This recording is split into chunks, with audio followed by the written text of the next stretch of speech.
Hey everyone, this is Kevin Gale with Die Hard Discipleship, where the rubber meets the road with your faith in God. Thank you for joining me today. I really appreciate it. Today we're going to jump into it, but I'd like to go over the global flood versus the local flood. The global flood versus the local flood. We've been on a series going through creation. We went through the fall.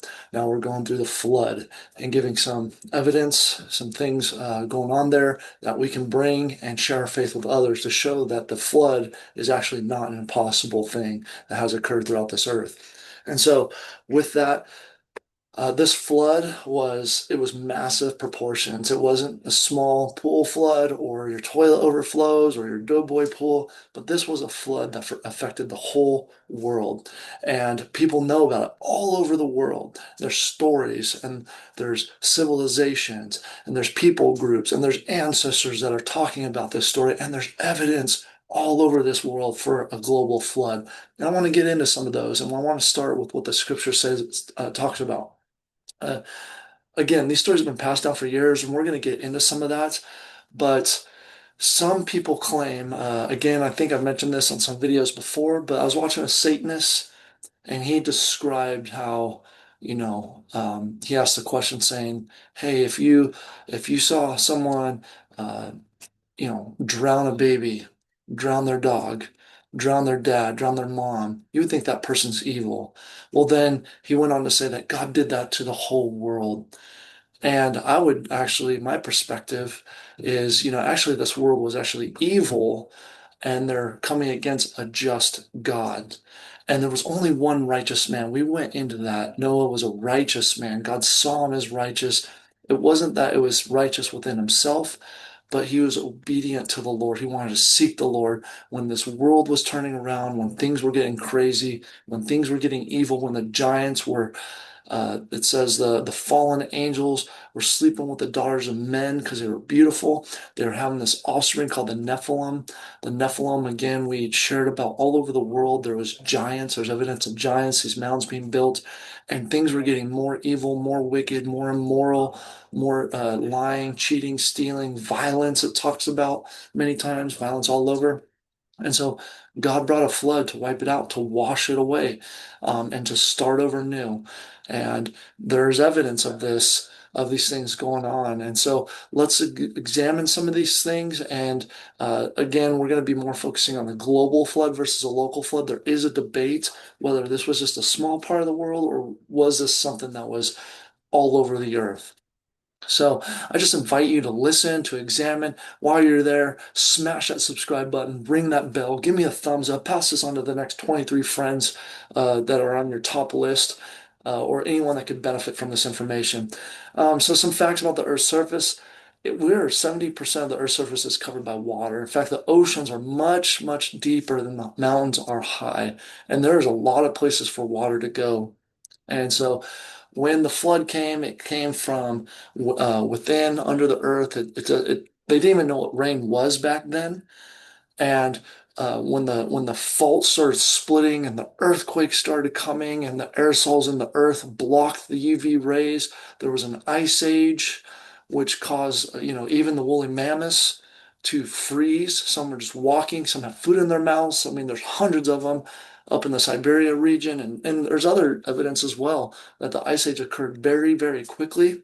But this flood that occurred because of the ice age occurred because the flood came all of a sudden. The flood came and just changed the surface of this earth.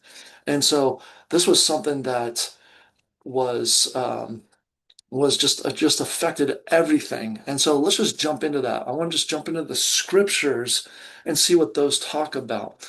And so I'm not going to just read, I'm going to go through, I'm going to point out some things, but if you look at the scriptures and you look at Genesis 6 through 9, chapter 6 through 9, this is a story of Noah and the ark, and then after what happened after the boat landed. But Genesis references to a global flood many times. In fact, God declares his intentions. He says, I'm going to blot out man, animals, creeping things, birds from the face of the land. And he's not just talking about one or two or hundreds or thousands. He's saying everything that has the breath of life. Um, He says the whole earth was filled with violence. The earth was filled with violence. It wasn't just one area of earth. It was filled with violence. It was filled with uh, people that were uh, people that were hurting one another, people that were uh, they they did not love their neighbor as their self. And this is what God is referencing when the flood is coming. And so with that, he says things like when the earth was filled with violence, God will destroy them with the earth. Genesis 6:17. He goes on in chapter 7, verse 12, and says, God brings a flood to destroy all flesh. All flesh. It says rain fell on the earth for 40 days and 40 nights. This was a devastating, this was the scriptures lend us to believe that this was just going on everywhere. The flood came for 40 days, 40 nights, and it lifted the ark. The ark was 40 feet tall. The ark was a huge, huge boat, about even almost the length of a football field. This was not a small deal. This was not something that was just little. This is something that it took a lot of water to do. And so the waters prevailed. In Genesis 7:19, it says, the water prevailed and increased greatly. The ark floated on the surface of the water. Again, the ark was around 40 feet tall. And it would take, waters, 20 plus feet to lift that boat up. So this was huge. If you go into the next verse, chapter 7, verse 20, it says, waters covered the high mountains everywhere under the heavens. It's basically describing all mountains under the heavens. Now, if you think about it, Mount Ararat is about 17,000 feet. That is not a local flood. That is not a local flood. It said waters prevailed 15 cubits higher, covering the mountains. So waters prevailed 15 cubits higher than the highest mountain. It's basically referencing to the fact that the ark was able to float over these mountains. And again, more language comes up in chapter 7, verse 22. All flesh perished, all birds, cattle, beasts, swarming things, and all mankind, everything. It goes into the next verse. On all the dry land with the breath of life died. Everything died. Everything was totally wiped out. Everything was under the water except for the ark, the people, and the animals within the ark. Those were the only things. Now, there probably were fish out there and sea creatures and monsters and the dragons, as we've gone over. But what's amazing is these waters prevailed upon the earth 150 days. So after it rained 40 days and 40 nights, the waters prevailed on the earth for 150 days. They were in the ark for over a year before they even got out. 371 days. We're going to go over that a little.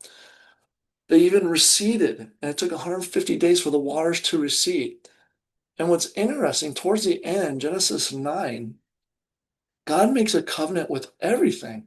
First, he makes it with Noah and his descendants, saying, I will not send a flood. Here's my bow, my rainbow. He makes a covenant with every living creature. So there's a covenant between God, Noah, every living creature for all generations. And then in Genesis 9:15, it says covenant between God and the earth.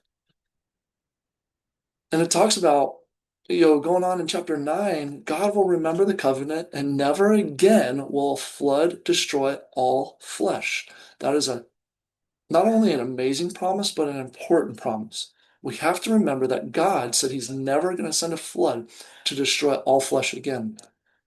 And it's this covenant, if you keep on going into Genesis 9, verse 16, he continues to repeat he basically has repetition of this covenant promise saying, I will not destroy all flesh. I will not destroy every animal. I will not destroy all the earth. So it's very important for us to remember that. And that is one of the reasons why I don't believe in a local flood. I'm going to get in a few more reasons, but the next thing I want to just dive into a little is just the timeline of the flood. So first of all, in Genesis 7, it rained for 40 days and 40 nights. 40 days and 40 nights. That's not, it rains like that. That's not typical that it's just going to flood that local area. Again, in Genesis 7:24, the waters continued to rise for an additional 110 days. So this is 150 days of rain and then rising waters coming. Because remember, the water burst out of the ground. Some people say there's these fault lines, and the water's coming up, and then what they believe is the aerosols melted this water vapor ice layer that scientists believe were around the Earth, causing it now to rain, which now it rained for the first time. So it rains for 40 days, 40 nights, and then for an additional 110 days, the water's still rising. So it's 150 days. What's interesting in Genesis 8:5, the waters remain still for another 74 days. So another 74 days, it's 224 days. And Noah sends out the birds. So 40 days after the mountains appeared, so after Noah sees the mountains, 40 days after, he sends out the raven in Genesis 8. 7 days later, he sends out the dove for the first time. Another 7 days later, he sends out a dove a second time. And the third 7 days, Noah sends out a dove for a third time. This is 21 days, obviously. Now, now there's some time in there. There's about 29 days that elapse. And the next episode's day of the first month in the 601st year of Noah's life. So in Genesis 8:14, the removal of the covering of the ark to the end of the experience was a further 57 days. If you add up all these days, that's 371 days. You have over a year of water raining, water receding, water continuing to go down, where now he sees the tops of the mountains. He sends out the birds, the raven, the doves several times. And then there's a point when it just sits there. They're still waiting for the boat to rest. And finally, when it does, after they get out, it's now 371 days from the first day they entered the ark and it began to be watered or rained on the earth. This is not a global flood, folks. This is not a time frame where you can have just this valley was flooded. There is no way that that can be. Where it talks about it's over every high mountain, over every high hill. Some of these mountains now, like I said, are at 17,000 feet, 15 cubits above that.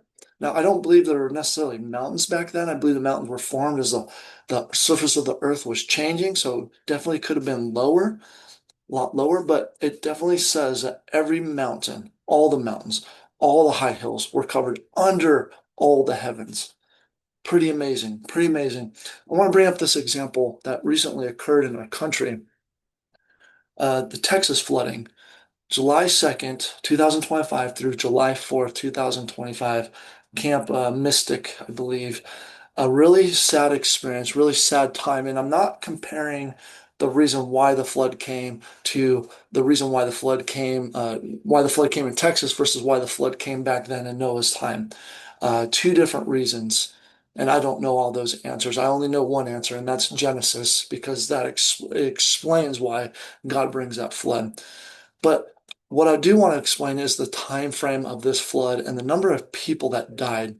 So on July 2nd, 2025, and I don't have the time, the Texas Division of Emergency Management activates, quote, state of emergency response resources in anticipation of increased threats of flooding in parts of West and Central Texas heading into the holiday weekend.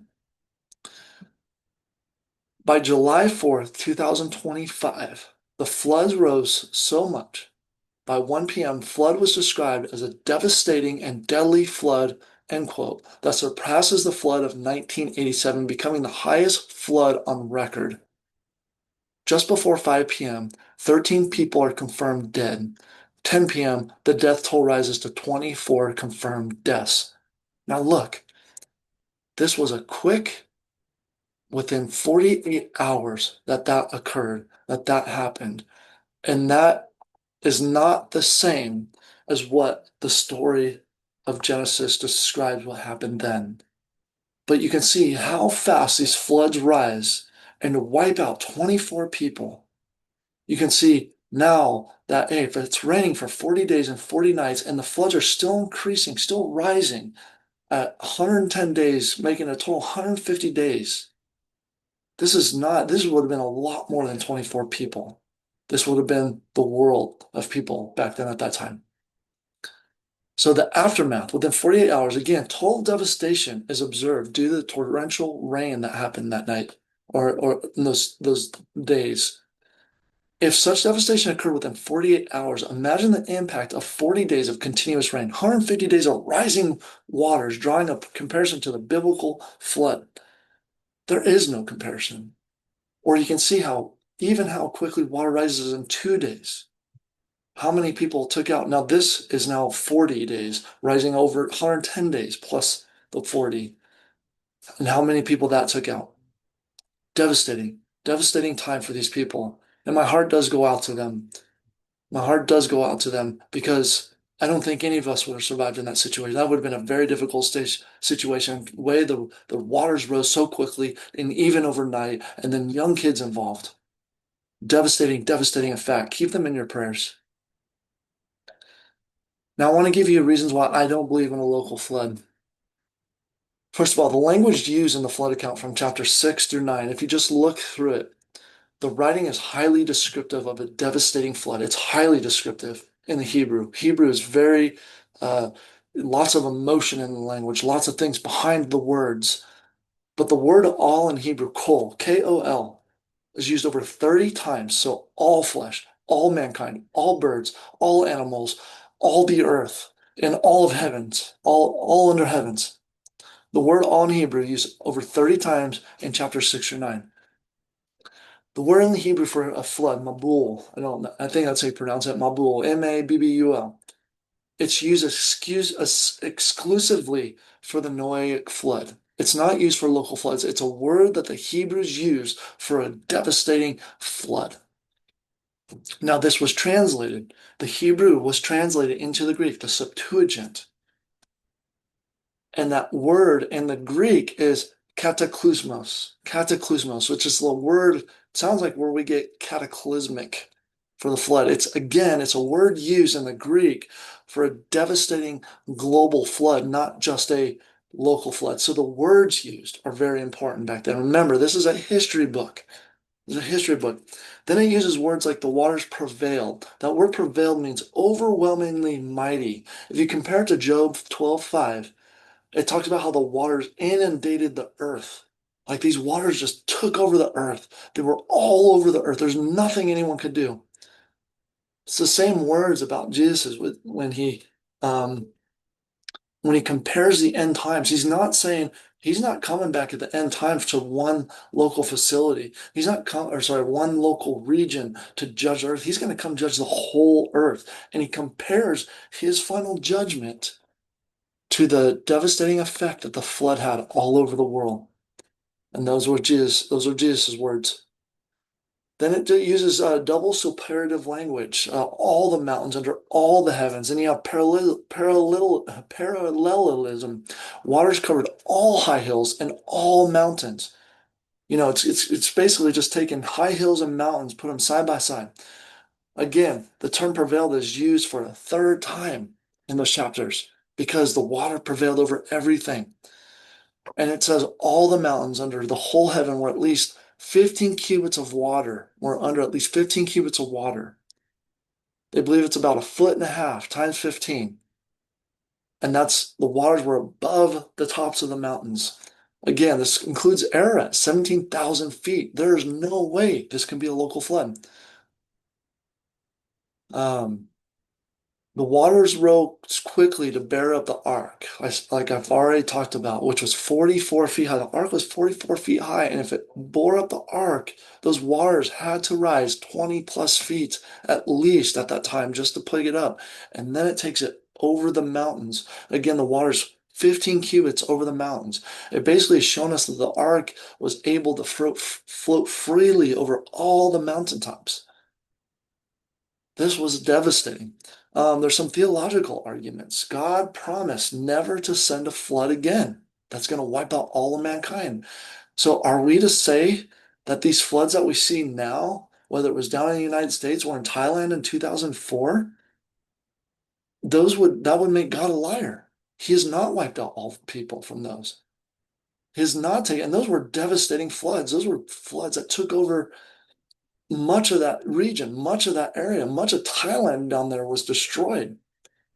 And it didn't take out all the people either, because there's these people called the Moken people they're called sea gypsies, very inclined with the ocean and the water. They're very good at swimming.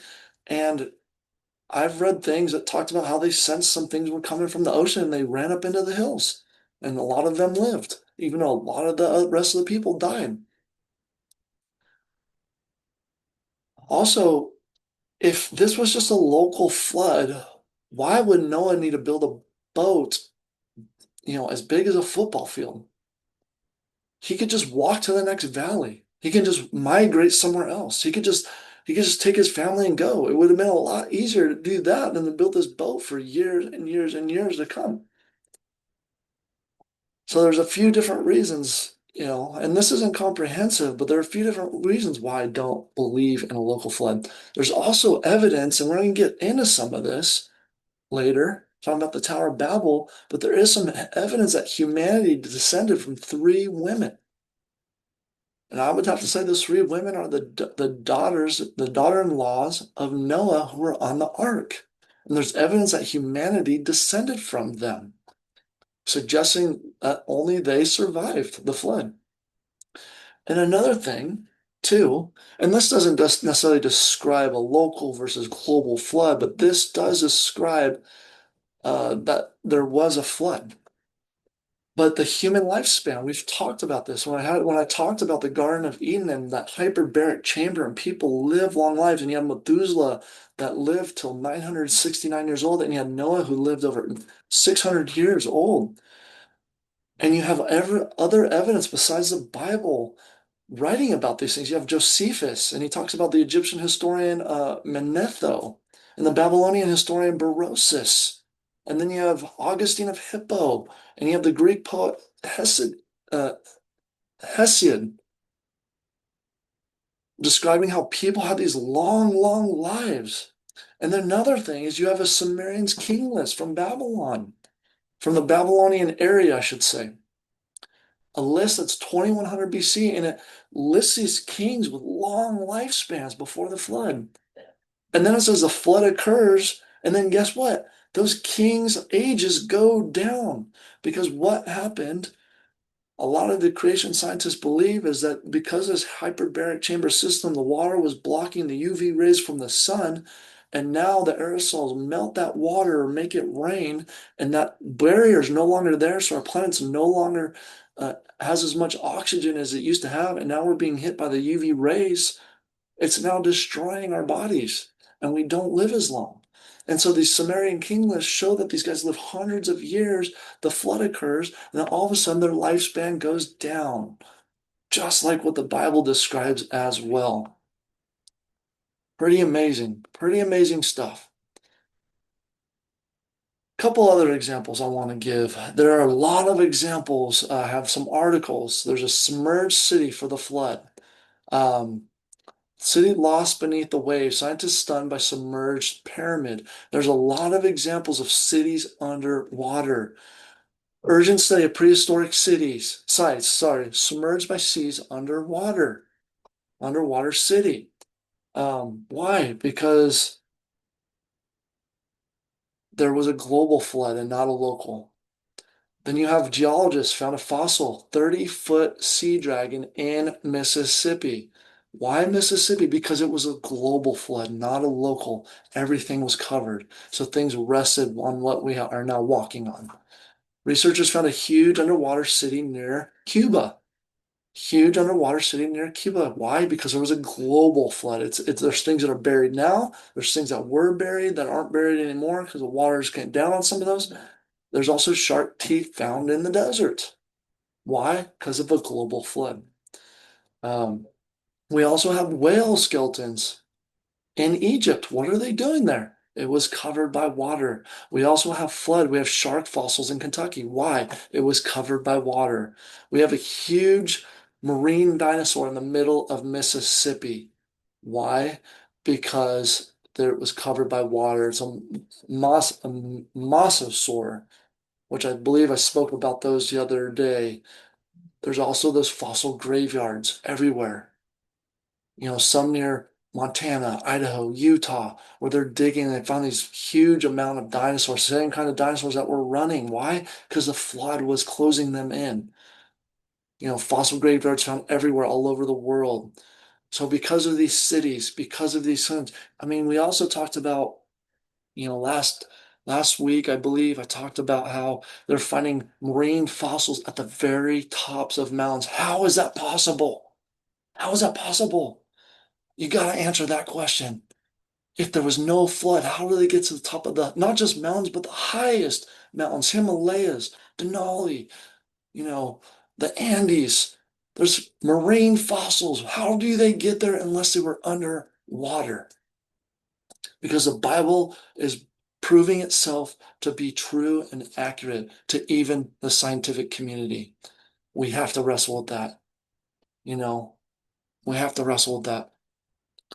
Some other things I'm going to talk about going on from here, but the influence all around the world. There's races and tribes all around the world that have flood stories because it affected the whole world. So what happened were the 8 people from the ark get out, they start multiplying, they increase, and then we're going to get to the Tower of Babel. We're going to talk about the Tower of Babel, and all these people had these same stories, and they changed in their cultures and their civilizations. But there was a flood out there. Even the Epic of Gilgamesh talks about a flood, but it's inaccurate because the boat was a cube. That would not suffice. But the dimensions of the ark would. The dimensions of the ark would, but there's these flood and people groups all over the world. We have races, tribes, Assyrian, Babylonian, Aztecs, China, Egypt, Greece, Hawaii, Russia, Scandinavia. And we're going to dig into a little of that next time. But Noah's name is mentioned in the stories and languages of mankind. Why? Because the whole world has been affected by this major event that occurred. So, with that, thank you for joining me with Die Hard Discipleship, where the rubber meets the road with your faith in God. Again, before you sign off, ring that bell, hit that subscribe button, forward this on to 16 people of your top 10 friend list. Really appreciate it. You have a great day. God bless you all.